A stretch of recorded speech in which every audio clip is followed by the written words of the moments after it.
Okay so hello students. आज से मैं ज़रा स्टार्ट कर रहा हूँ न्यूमेरिकल वाला पार्ट हमारा। हम लोगों ने वीडियो बनाई थी, ठीक है, वीडियो बना रखी है, इलेक्ट्रिसिटी के 2 वीडियो डले हुए हैं यूट्यूब में ऑलरेडी। तो जो भी डिटेल्स आपको चाहिए पढ़ने के लिए, न्यूमेरिकल के लिए, समझने के लिए, वो सारी सारी आपको ऑलरेडी गिवन है, ठीक है। तो अभी हमें फोकस जो करना है वो करना है न्यूमेरिकल्स पे। ये वीडियो जो होगा वो मेनली सिर्फ फोकस होगा न्यूमेरिकल पे।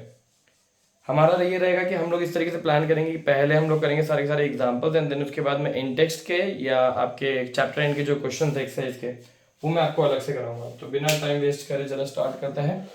तो सबसे पहले हमारे पास एग्जाम्पल नंबर 12.1, ठीक है, थोड़ा स्पीड में चलेंगे। तो एग्जाम्पल नंबर 12.1 आप लोग बुक से देख सकते हैं। क्वेश्चन है, current of 0.5 ampere is drawn by a filament of an electric bulb for 10 minutes. तो आपको क्या क्या वैल्यू दिए है?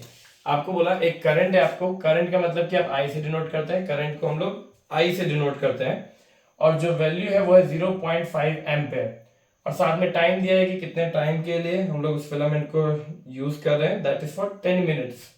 अगर 10 मिनट्स है, देखो हमेशा है ना एम्पेयर के साथ सेकंड चलता है, मिनट नहीं चलता, तो आपको यहाँ पे यूनिट को कन्वर्ट करना पड़ेगा। 10 मिनट्स को हम लोग क्या करेंगे, सेकंड में कन्वर्ट करेंगे, so that means multiply by 60, that will give you 600 second. आगे बोला क्या है, find the amount of electric charge that flows through the circuit. तो आपको निकालना क्या है, चार्ज क्यू की वैल्यू निकालनी है। आपको पता है कि फॉर्मूला क्या यूज होगा यहाँ पर, हमारे पास फॉर्मूला होता है I is equals to Q by T, सबसे पहला फॉर्मूला, ठीक है। I is equals to Q by T, V is equals to W upon Q and V is equals to I R. ये तीन फॉर्मूले जो स्टार्टिंग में यूज होता है, स्टार्टिंग के न्यूमेरिकल्स में यूज होंगे। तो हमारे पास ये तीन चीज आ गई है, ठीक है। फॉर्मूला यूज करेंगे अब यहाँ पर। फॉर्मूला अपने पास I is equals to Q by T. तो Q की वैल्यू क्योंकि आपको निकालनी है, तो हम डायरेक्टली वाला फॉर्मूला यूज नहीं कर सकते, हम लोग यहाँ पर चेंज करेंगे फॉर्मूले को। I और T को मल्टीप्लाई भेजो, Q का फॉर्मूला आ गया I मल्टीप्लाई बाय T। तो Q निकालना है, I की वैल्यू हमारे पास 0.5 एम्पेयर और टाइम की वैल्यू हमारे पास 600 सेकेंड्स, ठीक है। तो Q की जो वैल्यू आ रही है वो आ रही है 600 इंटू 0.5, दैट विल बी 300। अब अगर हम फॉर्मूला यहाँ पर ध्यान देंगे तो हमें देखने में लग रहा है क्या कि यूनिट जो आ रही है वो क्या है, एम्पेयर सेकेंड आ रही है, ठीक है, जिसको हम लोग हटा के क्या लिख सकते हैं, कूलम, क्योंकि सबको पता है कि चार्ज की जो यूनिट होती है वो क्या होती है, कूलम, ठीक है। तो ये हमारे पास 12.1 हमारा सॉल्व हो गया। इतनी सी डिटेल है। स्टार्टिंग के 2-3 न्यूमेरिकल देखो ऐसे हैं जो एक्सपेक्ट करोगे शायद एग्जाम में आएगा तो 1 नंबर में, वरना नहीं आएगा, ठीक है। इलेक्ट्रिसिटी क्लास 10 का सबसे हार्ड चैप्टर है, ठीक है। न्यूमेरिकल जो आते हैं वो सबसे बढ़िया न्यूमेरिकल यहीं से आते हैं। बच्चों को प्रॉब्लम होती है बट इतनी कोई दिक्कत नहीं है, आराम से कॉन्सेप्ट बनाओ, सीरीज क्या है, पैरेलल क्या है, वोल्टेज क्या है, करंट क्या है, सब कुछ अच्छे समझो, न्यूमेरिकल की प्रैक्टिस करो। एनसीईआरटी में ही इतने अच्छे न्यूमेरिकल गिवन है कि अगर आप वही प्रिपेयर कर लो तो आपको बोर्ड में फुल कर सकते हो, कोई दिक्कत नहीं है। अपना कॉन्सेप्ट अच्छा रखो, ठीक है। Okay, so let's move on two example number 12.2।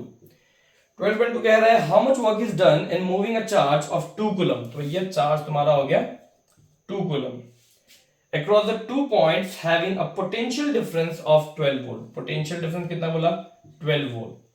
अब यहाँ पर चार्ज हमें दे दिया 2 कूलम, वोल्टेज दे दी 12 वोल्ट, ठीक है। तो मैंने अपने वीडियो में अच्छे से समझाया हुआ है कि पोटेंशियल डिफरेंस क्या होता है, ठीक है। Potential difference between two terminal in an electric circuit carrying some current is the amount of work done to move a unit positive charge from one point to another। तो भैया वहां से formula क्या है हमारे पास, फॉर्मूला है potential difference, ठीक है, V equals to W upon Q। How much work is done to move a unit positive charge, formula clear हुआ, V is equals to W upon Q, how much work is done to move a unit positive charge. तो V is equals to W upon Q, simple formula use करना है। अच्छा, हमें निकालना क्या है, यहाँ पे बोला है वर्क डन, क्वेश्चन में आपको दिख जाएगा कि how much work is done starting में, तो आप बोल सकते हैं कि सर W है जो आपको फाइंड आउट करना है। तो W के लिए क्या करेंगे, Q इंटू V कर दो, तो W का फॉर्मूला क्या आ गया, V मल्टीप्लाई बाय Q, ठीक है। W is equals to V into Q, तो W हम लोग वैल्यू रखेंगे V की वैल्यू क्या है 12, और Q की वैल्यू क्या है, अच्छा तो लिख देते हैं, Q की वैल्यू हमारे पास 2, तो वर्क डन की वैल्यू हमारे पास आ जाती है 12 टू 24, ठीक है। अच्छा, वर्क डन की यूनिट क्या होती है, तो क्लास 9th में आप चैप्टर पूरा पढ़ के आ चुके हो, वर्क एंड एनर्जी, ठीक है। वहां पर वर्क डन का फॉर्मूला ही पढ़ा है, फोर्स इनटू डिस्प्लेसमेंट। तो वर्क डन आप लोगों को क्या पता है, वर्क डन, एनर्जी और हीट, इन तीनों की यूनिट जूल होती है, याद रखना, कभी कंफ्यूज मत होना, वर्क डन हो चाहे हीट हो चाहे एनर्जी बोले, क्योंकि heat is a form of energy, heat is a form of energy. और अगर हम लोग एनर्जी की बात करते हैं, जैसे काइनेटिक एनर्जी या पोटेंशियल एनर्जी, तो आपको याद होगा बेटा इन दोनों एनर्जी का जो डेरिवेशन आता है वो वर्क डन के फॉर्मूले से ही आता है, क्योंकि work done equal force and displacement, उसी में चेंजेस करके हाफ mv स्क्वायर या mgh निकलता है। तो क्लियर रखो, हीट, वर्क डन या एनर्जी, यूनिट आ गई आपके पास जूल। ठीक है, क्वेश्चन अपना एंड। 12.3 की तरफ बढ़ते हैं। 12.3 भी आसान ही क्वेश्चन है। ठीक है, 12.4 से है जो थोड़ा सा ठीक ठाक क्वेश्चन स्टार्ट होते हैं। तो 12.4 हमें कह रहा है 12.4 नहीं 4 नहीं 3 सॉरी 12.3 हमें कह रहा है how much current will an electric bulb draw from a 220 volt supply. तो वोल्टेज कितनी है 220 volt source if the resistance of the bulb filament is 1200 ohm, the resistance is 1200 ohm आपसे बोला है एंड यहां पर जो वैल्यू निकालनी है वो निकालनी है करंट की। ठीक है, how much current will an electric bulb 220 volt की सप्लाई, रेजिस्टेंस आपके पास 1200 ओम। तो ये इसका ए पार्ट है। बी पार्ट को मैं साथ में लिख देता हूं, बाद में ही कर लेंगे। इसमें how much current will an electric, again जो पूछ रहा है वो क्या पूछ रहा है, करंट कितना होगा अगर draw how much current electric heater coil drawn a 220 volt supply. तो वोल्टेज अगेन आपके पास 220 वोल्ट ही है, बट इस बार जो रेजिस्टेंस है वो आपके पास आ चुका है 100 ओम का, वो आ गया आपके पास 100 ओम। तो बेटा यहां पर हम लोग क्या यूज करेंगे, ओम्स लॉ। ठीक है, यूज क्या होगा अपने पास, ओम्स लॉ।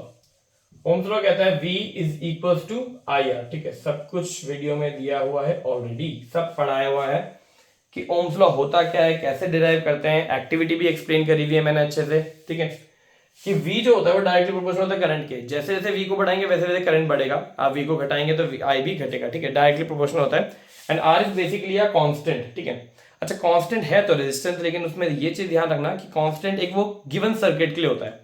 आप उस सर्किट को अगर चेंज कर देंगे, बेसिकली अगर आपने उसमें कोई अप्लायंस ऐड कर दिया या रिमूव कर दिया, तो आपका सर्किट का रेजिस्टेंस चेंज हो जाएगा। जो मेन चीज होती है जो कभी चेंज नहीं होती, दैट इज रेजिस्टिविटी, क्योंकि वो यूनिट लेंथ यूनिट एरिया की निकलती है। तो रेजिस्टिविटी कभी चेंज नहीं होती, लेकिन रेजिस्टेंस चेंज हो जाता है। अब for this given circuit resistance 1200 ओम है और इस गिवन सर्किट के लिए रेजिस्टेंस 100 ओम है। देखो रेजिस्टेंस चेंज हो रहा है, वोल्टेज चाहे सेम हो, तो रेजिस्टेंस चेंज होता है अगर आपके सर्किट में चेंज हो। Okay, let's do the first one, Ohm's law की बात। अच्छा I की बात करते हैं तो फॉर्मूला है V is equal to IR। I का फॉर्मूला करेंगे तो V बाय R हो जाएगा, तो I का फॉर्मूला यहीं से डिराइव होता है V बाय R। तो यहाँ पर I is equal to V कितना है अपने पास, वोल्टेज आ गई 220 और R रेजिस्टेंस आ गया हमारे पास 1200।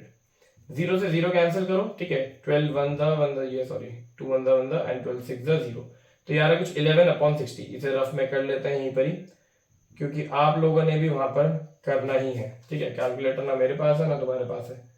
पॉइंट दीजिए, 0 आएगा, ये अप्रोक्सीमेटली 1 आएगा, तो ये 60 हो गया, ये 50 हो गया, पॉइंट से एक और 0 ले लो, तो 6 7 42 मतलब कि 7 6 7 42 420 ये आ गया 80, पॉइंट से एक और 0 दे दो 80, तो 6 7 42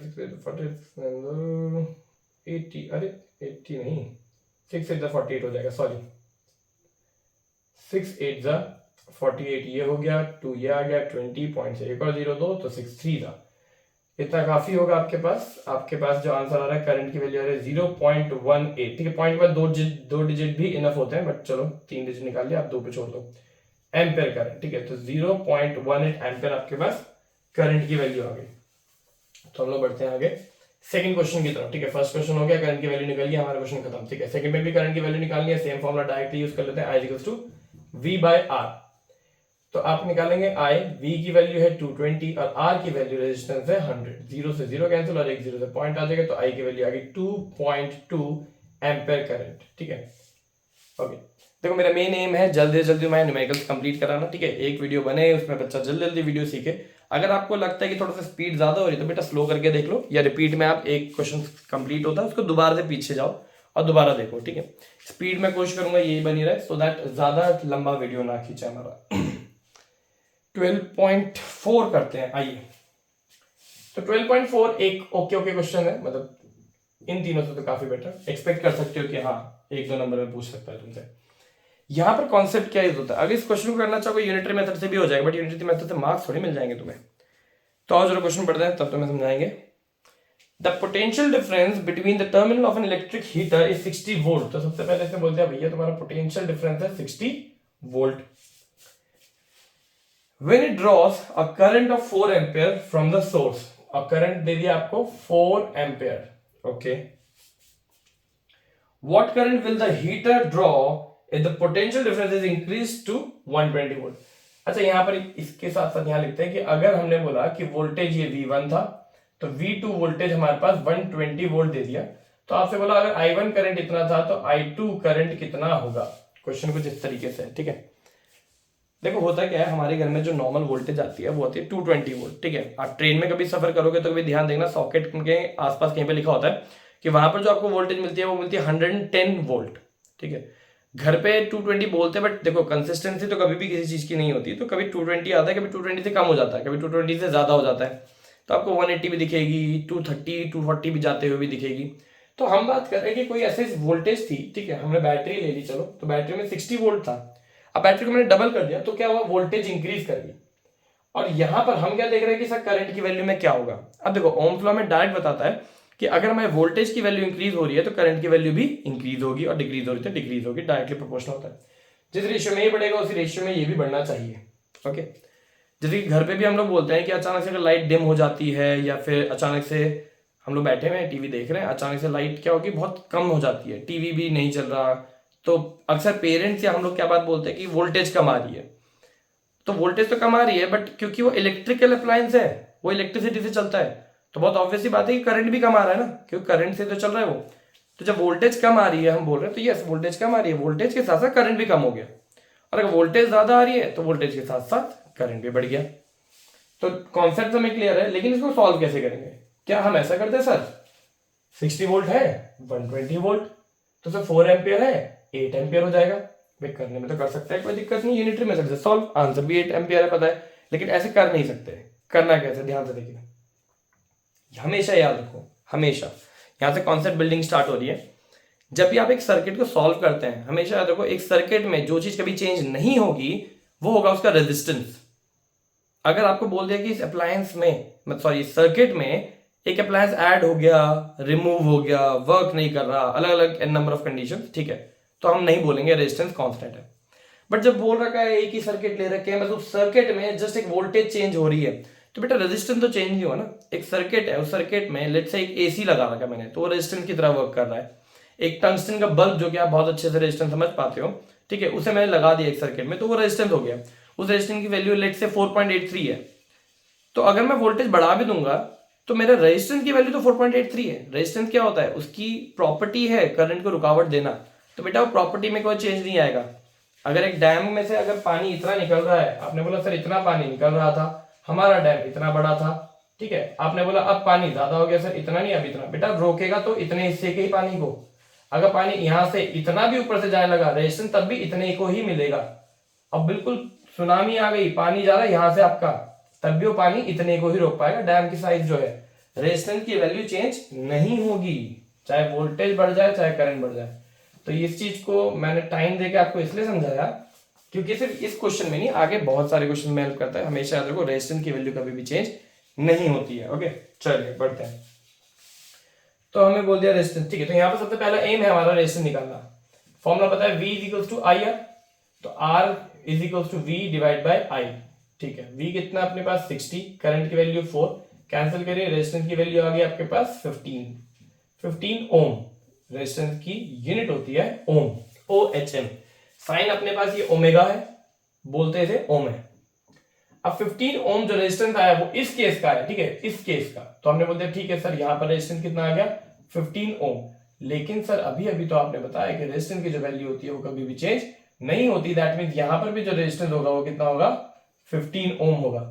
तो हम सेकंड केस में डायरेक्टली R की वैल्यू 15 अज्यूम कर सकते हैं। अब वहां पर निकालना है क्या I, फॉर्मूला क्या अपने पास V is equal to I R, तो I का फॉर्मूला आ गया V डिवाइड बाय R, तो I is equal to V by R, तो V की वैल्यू क्या अपने पास वहां लिखी है 120 और R की वैल्यू ये वाली लेंगे 15, ठीक है, तो 3 5 से 15, 3 4 जा 12 0 और 5 8 जा 40, तो 8 एम्पियर हमारे पास आ गया करंट की वैल्यू। फिर से याद दिला रहा हूं बेटा, 60 वोल्ट है डबल हो गया 120 वोल्ट, 4 एम्पियर है डबल हो गया हमारे पास 8 एम्पियर। डायरेक्टली यूनिटरी मेथड से आप क्रॉस चेक कर सकते हैं, सॉल्व नहीं कर सकते, ठीक है। तो सॉल्व करके आओगे एक्सपेक्ट करोगे इतने नंबर आ जाएंगे, हमने तो सॉल्व किया था, हमारा तो सही है कैलकुलेशन में। आप सोचेंगे मार्क्स मिलेंगे, बट मार्क्स तो मिले नहीं। तो ये छोटे छोटे रीजन है, ठीक है। जब आप बोर्ड में सॉल्व करते हैं बेटा तो बहुत तरीके से, जैसे एनसीईआरटी सिखाती है, मोस्टली क्वेश्चन क्या करो उस तरीके से सॉल्व करो। अभी एक क्वेश्चन खैर आएगा, वो मैं मना करता हूँ कि बिल्कुल एग्जैक्टली एनसीईआरटी की तरीके से मत चलो, एनसीईआरटी देखो ही मत। एग्जाम्पल देखता है बच्चा, फिर बोलता है सर समझ में तो आया नहीं। तो नेक्स्ट क्वेश्चन एक बार रीड कर लो, मैं यहाँ से बता रहा हूँ। नेक्स्ट अपने पास 12.5, ठीक है, अच्छा क्वेश्चन है ये भी। तो एग्जाम्पल 12.5 एंड 12.6 करेंगे। ओके, तो 12.5 कह रहा है और रेजिस्टेंस। अच्छा, इस क्वेश्चन में बच्चों को थोड़ी सी प्रॉब्लम होती है। अपने पास एक क्वेश्चन ये है और एक क्वेश्चन एग्जैक्टली सेम आएगा एक्सरसाइज में। यहाँ पर बोल देगा रेजिस्टेंस निकाल के दिखाओ, ठीक है, रेजिस्टिविटी निकालने के लिए बोलेगा यहाँ पर। और एक्सरसाइज में जो क्वेश्चन है उसमें लेंथ निकालने के लिए बोलेगा। कोई खास डिफरेंस नहीं है, ठीक है, आपको बस क्वेश्चन को समझना है अच्छे से। ये कर लोगे तो बेटा वो भी आराम से कर लोगे। तो resistance of a metal wire of length 1 metre, length 1 metre, तो लेंथ दे दी आपको कितनी 1 मीटर, इज 26 ओम। तो रेजिस्टेंस कितना है उसका 26 ओम एट 20 डिग्री सेल्सियस। तो टेम्परेचर दे दिया 20 डिग्री सेल्सियस। देखो इस वाली चीज को ना जरा ध्यान से देखना, टेम्परेचर 20 डिग्री सेल्सियस बोल दिया। क्लास 10th के लेवल पे हमें टेम्परेचर एक फैक्टर नहीं मानते, ठीक है। रेजिस्टेंस की जो डिपेंडेंसी होती है, हम लोग का मानना है क्या, लेंथ, एरिया और नेचर। Nature means resistivity. हम लोग टेम्परेचर को एक फैक्टर नहीं मानते। आप आगे जाएंगे पढ़ेंगे डिटेल में, तब आपको पता चलेगा हाँ भाई टेम्परेचर भी फैक्टर होता है। कैसे करना है, क्या करना है, वो फ्यूचर की बात है। अभी हमें टेम्परेचर का रोल नहीं है, हमें कोई फॉर्मूला ही नहीं पता जिसमें हम टेम्परेचर की वैल्यू रख के हम बताएं हाँ भाई इस टेम्परेचर का क्या है। और 20 डिग्री सेल्सियस आप बोल सकते हो एक स्टैंडर्ड टेम्परेचर, जिस टेम्परेचर पे हम लोगों ने रेजिस्टिविटी नापी हुई है। इसी पेज के जस्ट एक पेज पहले आप लोगों को पूरा एक बॉक्स दिया है, उस बॉक्स में पूरी डिटेल्स है रेजिस्टिविटी की वैल्यू दी, और जो वैल्यू है वो 20 डिग्री सेल्सियस पे ही कैलकुलेट करी गई है। तो हमें जो आंसर निकालना मैच कराने के लिए 20 डिग्री सेल्सियस दे दिया, बट हम क्वेश्चन में उसका यूज कहीं पर भी नहीं करेंगे। If the diameter of the wire is 0.3, diameter कितना है 0.3 mm, ठीक है। Okay, when it what will be the resistivity of the metal, तो आपको क्या निकालना है बेटा, रेजिस्टिविटी मतलब कि रो, रेजिस्टिविटी मतलब कि रो निकालना है आपको मेटल एट दैट टेम्परेचर। देखो बोल दिया ना उसने, इस टेम्परेचर पे निकालना है, ऐसा कुछ नहीं है कि इस टेम्परेचर का कोई यूज है, इस टेम्परेचर पे निकालना है, ठीक है। तो जो वैल्यू निकालोगे वो ऑब्वियसली इस टेम्परेचर की पे ही निकलेगी। आइए देखते हैं। तो हमें पता है रेजिस्टेंस का जो फॉर्मूला होता है वो होता है rho L upon A, R is equal to rho L upon A. Basically factor ये रेजिस्टिविटी है, कितनी लेंथ कितना एरिया, इसको आप सॉल्व करेंगे तो आपको मिल जाएगा रेजिस्टेंस पर्टिकुलर एलिमेंट का। अब आर की वैल्यू हमें दी है 27, ठीक है। अच्छा निकालना है रेजिस्टिविटी, चलो फॉर्मूला को पहले चेंज कर लेते हैं। तो रेजिस्टिविटी का फॉर्मूला ए मल्टीप्लाई में जो एल डिवाइड में जो, तो R multiply by A divided by L. Okay, तो आर हमारे पास जो रेजिस्टेंस है वो गिवन है 26, ए नहीं गिवन है, लेंथ अपनों को क्लियरली 1 मीटर दी है। अब दिक्कत यह आ रही कि सर एरिया हमें चाहिए, एरिया तो दिया नहीं। अच्छा, तो एरिया निकाल लो। एरिया निकालने के लिए आपको बात पहले ये समझनी पड़ेगी कि बेटा ये है एक वायर, ठीक है, ये एक वायर। हम वायर की बात कर रहे हैं, ठीक है, वायर में से करंट जा रहा है, तो सर वायर का एरिया क्या, क्योंकि हम क्रॉस सेक्शन एरिया की बात करते हैं, तो बेटा क्रॉस सेक्शन एरिया क्या हो जाएगा अपने पास, A is equals to pi r square. अब सर पाई आर स्क्वायर, ठीक है, फॉर्मूला रख देंगे, तो ए की वैल्यू क्या आएगी सर पाई, पाई मतलब कि 22/7 मल्टीप्लाई बाय आर की वैल्यू क्या आ जाएगी रेडियस। अब आप बोलोगे सर रेडियस तो दिया नहीं, क्या दिया आपको, डायमीटर। रेडियस नहीं दिया है आपको, क्या दिया गया है, डायमीटर दिया गया।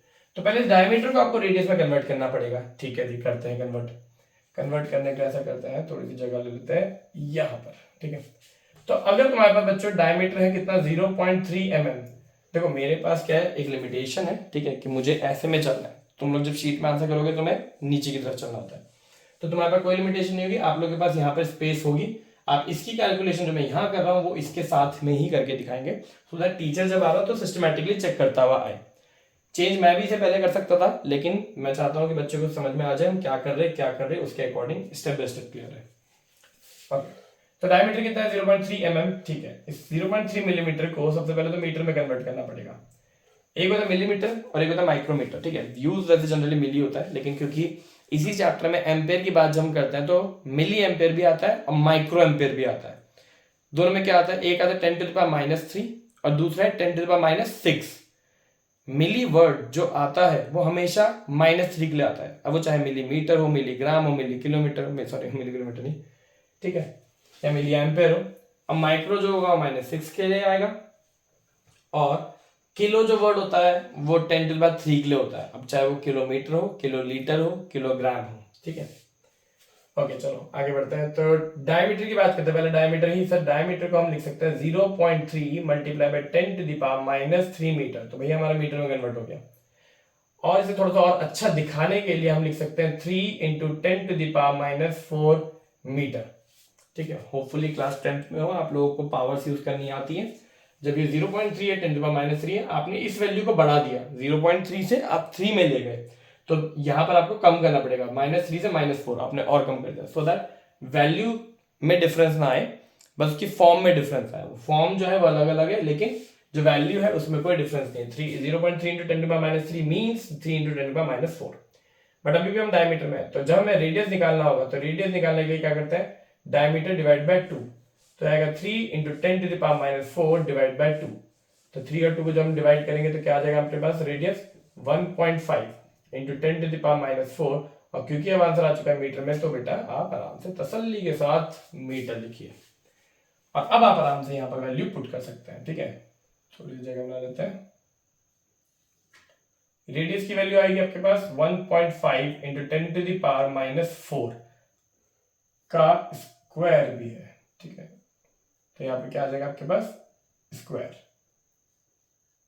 ओके, तो अब एरिया को 22/7 को बेटा 3.14 लिख लो। जब तुम्हें पता ही है कि 1.57 से डिवाइड नहीं होना, तो सीधा 22/7 की जगह पे 3.14 लिखो, कोई दिक्कत नहीं आती आंसर में। अब ये मल्टीप्लाई में है उसका स्क्वायर, तो इसे भी स्क्वायर मिलेगा, इसे भी स्क्वायर मिलेगा। तो 1.5 का स्क्वायर 220, एक्चुअली 15 का 225 होता है, तो इसका 2.25 हो जाएगा। और 10⁻⁴ का जो स्क्वायर होता है वो होता है -8, ठीक है। तो सॉल्व करना है 2.25 को 3.14 से, तो 5 4 20, 4 2 8 10, 4 2 8 9 आएगा, 5 2 2 and 3 5 15, 3 6 7 and 3 2 6, 0 5 6 9 10 11 16 7 and 10 and 7, 4 point, तो 7.0650, 7.0650 को निगलेक्ट कर देते हैं, 10⁻⁻8 लिख लेते हैं। तो ये आ गया एरिया किसमें, मीटर स्क्वायर में। तो बेटा इसको कहां पर रखेंगे, यहां पर 7.065 × 10⁻⁸। अब सीधा सीधा रेजिस्टिविटी निकालने के लिए सॉल्व कर लो। तो बेटा इसको इससे मल्टीप्लाई करना है, सीधा इसी के नीचे डालो, मल्टीप्लाई करो 26 से। तो 26 से मल्टीप्लाई किया 600, ठीक है, 5 6 30, तो 6 36 39 3 6003 7 6 42 200 5 2 10 6 12 13 2001 7 to the 14 009 336 213 8 and 1, तो 4 पॉइंट्स। तो आंसर अपने पास आ रहा है 183.69 मल्टीप्लाई बाय 10⁻⁸। अब क्योंकि रेजिस्टिविटी है, यूनिट क्या होती है इसकी, ओम मीटर, ठीक है। रेजिस्टेंस की यूनिट, रेजिस्टेंस की जो ऐसा यूनिट है वो है ओम, रेजिस्टिविटी की जो होती है वो होती है ओम मीटर। अब रेजिस्टिविटी जो हम निकालेंगे, देखो यहाँ पर 183.69 है, ठीक है, लेकिन क्योंकि फिजिक्स में थोड़ा सा स्टैंडर्ड फॉर्म यूज करते हैं, स्टैंडर्ड फॉर्म मतलब कि 1 डिजिट देन पॉइंट, उसके बाद 2 डिजिट, तो बेटा पॉइंट की शिफ्टिंग होगी 2 टाइम्स, 1 and 2, तो ये आ जाएगा 1.8369 × 10⁻। अब 2 शिफ्ट इधर करें तो बेटा यहाँ पर आपने वैल्यू को छोटा किया है, तो यहाँ वैल्यू को बढ़ा दो, मतलब कि -6 ओम मीटर। और सिंप्लीफाई करने में हम लोग पीछे का हटा दो 1.8। अब 6 से 3 को हम राउंड ऑफ कर सकते हैं, तो क्या लिख सकते हैं, 4 मल्टीप्लाई बाय 10⁻⁻6 ओम मीटर। तो ये आ गया आपके पास बढ़िया सा आंसर, ठीक है। तो इसको क्रॉस चेक कर सकते हैं हम लोग बुक के साथ, ठीक है, क्योंकि उसने बोला भी एंड में, देखो उसने क्वेश्चन में एंड में क्या बोला,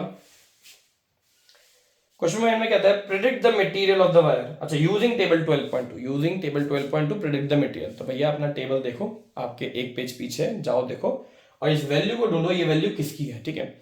अब ये मैं नहीं बता रहा कौन सा एलिमेंट है, थोड़ी सी मेहनत करिए, ठीक है। कैलकुलेशन वगैरह मिटा देते हैं, अपने पास इतनी जगह है, एक क्वेश्चन और हो जाएगा। चलिए देखें, तो ये अपने पास एग्जांपल नंबर 12.6, तो चलते हैं एग्जांपल 12.6 की तरफ। तो क्वेश्चन में क्या कहता है, क्वेश्चन में कहता है अ 4 ohm resistance wire is doubled on it, ठीक है। क्वेश्चन में कुछ गड़बड़ क्यों लग रही है मुझे पेजेस में?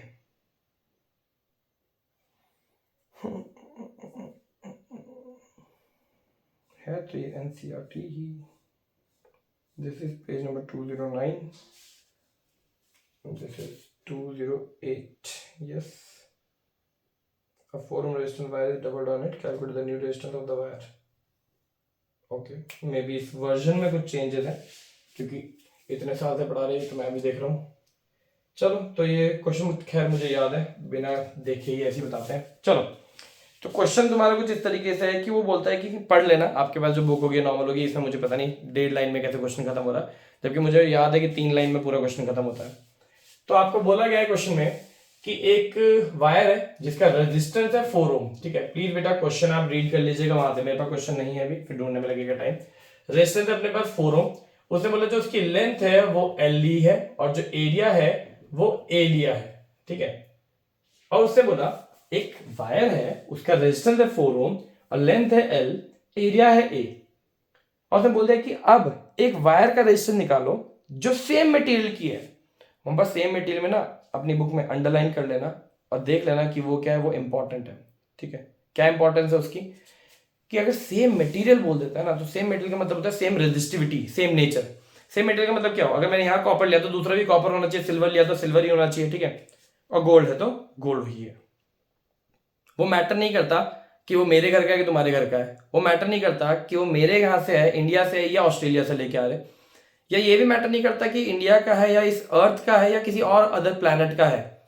अगर सेम मटेरियल है तो बेटा उसकी रेजिस्टिविटी सेम ही होगी, ठीक है। रेजिस्टिविटी चेंज नहीं होती, रेजिस्टिविटी ऐसा कांस्टेंट है जो चेंज नहीं होता, जबकि रेजिस्टेंस ऐसा कांस्टेंट होता है जो चेंज हो सकता है, बट रेजिस्टिविटी चेंज नहीं होती। तो उसका कहने का मतलब है सेम मटेरियल, तो सेम मटेरियल मतलब कि जो इसकी रेजिस्टिविटी होगी वही उसकी भी रेजिस्टिविटी होगी। तो हम लोग रेजिस्टिविटी जो है बस सेम लिख देते हैं कि ठीक है, जो इसकी रेजिस्टिविटी होगी उसमें भी क्या लिख देते हैं, सेम सेम सेम, बिल्कुल दोनों की रेजिस्टिविटी सेम, बेसिकली एलिमेंट ही सेम है जो हम यूज कर रहे हैं, जिसकी वायर यूज कर रहे हैं। उसने बोला इसका रेजिस्टेंस निकालो, क्वेश्चन में कहेगा आपको इसका रेजिस्टेंस निकालो अगर इसकी लेंथ जो है वो कर दी हाफ L/2 और एरिया को कर दिया डबल, ठीक है। ये क्वेश्चन में गिवन होगा, आपको पढ़ लेना। आपको निकालना है same wire, basically same material, जिसका रेजिस्टेंस निकालना है, लेंथ हाफ हो गई, एरिया 2a हो गया। क्वेश्चन देखने में बड़ा कॉम्प्लिकेटेड लगता है, ठीक है, बट इतना एक बार समझ जाओ कॉन्सेप्ट कैसे करते हैं। तो अगर हम लोग बोलते हैं फॉर्मूला है अपने पास R=ρ L/A, तो बेटा R की जगह पे तो आप 4 लिख दोगे, रो की जगह रो ही लिखोगे, L की जगह पे L लिखो, A की जगह पे A, ठीक है। आपका काम यही खत्म हो गया, इससे ज्यादा आप इसमें कुछ सॉल्व नहीं कर सकते। आप ऐसे करके इसे बोल सकते हैं ये बन गई तुम्हारी फर्स्ट इक्वेशन, ठीक है। इस वाले पार्ट को सॉल्व करते हैं। अब यहां पर आपको पता है फॉर्मूला तो वही है, R=ρ L/A। R कितना है हमारे पास, सर ये निकालना है तो निकाल लेंगे। रो सेम है तो बेटा सेम की वजह से हम लोग यहाँ पे लिख रहे हैं। अगर वो सेम नहीं बोलता ना तो तुम रेजिस्टिविटी का क्या करते हैं, ऐसा तो नहीं कर सकते कि अपनी मर्जी से करते हो। तो बोलते हैं सेम मटेरियल सेम एलिमेंट बोल देगा, या बोल देगा रेजिस्टिविटी सेम है, तो आप क्या कर सकते हैं, रेजिस्टिविटी की वैल्यू को सेम रख सकते हैं, ठीक है। अच्छा, लेंथ कितना बोला सर, L की जगह पे आप L/2 लिख दो, लिख दिया L/2, और एरिया की जगह पे 2a, इस एरिया की जगह पे क्या करना है बेटा, 2a लिखना है, तो इस a की जगह पे लिख दो 2a, सर इस a की जगह पे लिख दिया 2a, ठीक है। तो R=ρ L/2 to the 4a। अब आप 4 को क्या कर सकते हो, 1/4 को 1/4 का आप साइड निकालो, ठीक है। कॉमन नहीं बोलेंगे इसको, हम सिर्फ क्या बोलेंगे 1/4 को एक साइड कर दिया, रिमेनिंग पार्ट जो बचा वो है रो L/A। अब क्या कर सकते हो, by putting the value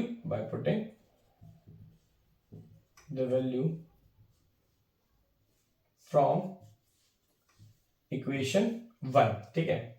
equation 1 में से जो वैल्यू है वो उठा के पुट कर दो। तो R=1/4 multiply by row L/A की वैल्यू क्या होती है 4, तो रख दी 4 से 4 कैंसिल हो गया, तो R रेजिस्टेंस की वैल्यू कितनी आ गई 1, तो ये आ गया आपके पास एक और प्यारा सा आंसर, ठीक है। तो होपफुली न्यूमेरिकल समझ में आ रहा है, ठीक है। आप लोगों के पास पूरा है, वीडियो आगे पीछे कर करके देख लेना, ठीक है। अब भी अपना वीडियो 29 मिनट्स का हो गया, ठीक है, इतना काफ़ी है। फिर इसके बाद एक स्टेप में और खींचेंगे, देखते हैं एक स्टेप में सीरीज पैरेलल के जो भी क्वेश्चन हैं वो मैं करवाता हूँ, और फिर एक स्टेज दे देंगे अपना जो पावर और हीट के क्वेश्चन है वो बहुत छोटे छोटे से होते हैं, तो वो करवा के, ठीक है, अलग अलग वीडियो बनाऊंगा, शायद होपफुली 5-6 वीडियो बनेंगे जिसमें हम चैप्टर के in-text question, chapter and question और एग्जाम्पल तीनों कवर करेंगे। तो होपफुली एग्जाम्पल जल्दी कवर करके दें। ठीक है, चलिए, ऑल द बेस्ट।